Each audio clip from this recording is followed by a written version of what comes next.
Dossier espionnage. Dans le secret du renseignement. Narration Patrick Blandin.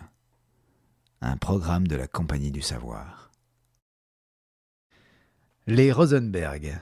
Amour, espionnage, tromperie et trahison. Prologue. Un réseau d'espions glanant les secrets de fabrication de la bombe atomique. Une foule de courriers et de traîtres conduits par un homme insignifiant, lui-même assisté par une femme fidèle, surpris par le témoignage du frère de l'épouse, aboutissant à l'exécution sans précédent du mari et de la femme. C'est l'exemple d'espionnage le plus sensationnel de la Seconde Guerre mondiale, le cas de Julius et Ethel Rosenberg. Cette condamnation à mort n'est pas surprenante. Elle devait avoir lieu. Il devait y avoir une affaire Rosenberg pour que l'Amérique soit dans une situation de tension à la limite de l'hystérie et trouve acceptable la possibilité d'une guerre en Corée. L'Amérique devait avoir peur afin que ses budgets de défense augmentent. Un coup de poignard devait être planté dans le cœur de la gauche pour me faire comprendre que je n'écoperais pas de 5 ans de prison selon la loi Smith, ni d'1 an pour outrage au tribunal, mais qu'on allait m'exécuter. Julius Rosenberg, cité par son avocat Emmanuel Bloch, le 22 septembre 1953. Tout examen de l'affaire Rosenberg, les espions nucléaires, nous entraîne à reconnaître plusieurs situations inconfortables. Tout d'abord, la quasi-totalité des participants, y compris l'accusé, les parties civiles, l'attaque et la défense, étaient peu attrayants, antipathiques et tristes. Certains, en particulier ceux qui ont utilisé Ethel comme un pion dans une tentative futile pour forcer Julius à avouer, ont eu un comportement déshonorant, cruel et sans pitié. D'autres encore affichaient une passion difficile à comprendre. À quelques exceptions près, la distribution des nombreux personnages de ce drame n'inspire pas l'admiration. Deuxièmement, et comme dans le cas de Sacco et Vanzetti, le procès Rosenberg a eu lieu dans une ambiance de peur bleue de la Russie communiste et bolchevique.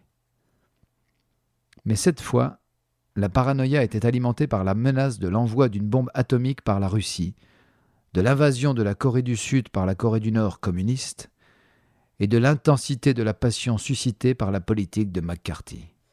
Toute cette affaire reposait sur une hystérie politique poussée par un antisémitisme virulent, renforcé par le fait que pratiquement tous les accusés concernés par ce drame étaient juifs.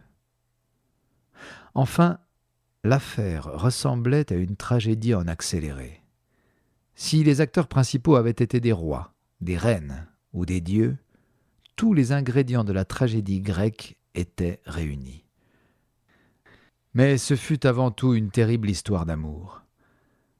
Les protagonistes étaient prisonniers de leur propre loyauté et furent dans l'incapacité de comprendre les risques et périls de la situation qui les entraîna vers une triste fin.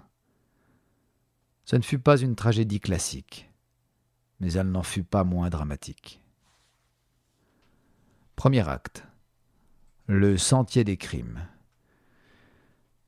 Julius et Ethel Rosenberg étaient accusés du crime de complot et d'espionnage et jugés en vertu de la loi sur l'espionnage de 1917. Les protagonistes, par ordre d'apparition. Igor Gouzenko, transfuge soviétique. Alan Noon May, scientifique britannique et espion. Robert Lamphere, agent du FBI. Klaus Fuchs, scientifique britannique et espion. James Skerdon, agent du MI5. Harry Gold, espion surnommé Raymond. Bentley Elizabeth, la reine des espions rouges. Anatoly Yakovlev, agent du NKVD. David Greenglass, le frère d'Ethel Rosenberg. Ruth Greenglass, la femme de David. Julius Rosenberg. Ethel Greenglass Rosenberg. Le chemin menant à leur arrestation est un réseau complexe d'espionnage, de désertion, de codes rompus et de confessions. C'est un drame à la fois passionnant et banal, mené par un détective expert et un hasard étonnant. La piste n'est pas une ligne droite, et le point de départ se situe au Canada, en 1945. Igor Gouzenko, attaché à l'ambassade soviétique, était sur le point d'être rappelé en Russie. Il fit défection aux autorités canadiennes, emmenant avec lui des fichiers et des documents de l'ambassade soviétique. Peu de temps après la défection de Gouzenko, le physicien britannique Alan Nunn-May avoua avoir profité de sa position au Conseil national. Nous espérons que vous avez apprécié cet aperçu. Pour continuer à écouter ce livre audio sur Google Play Livres, utilisez le lien dans la description de la vidéo.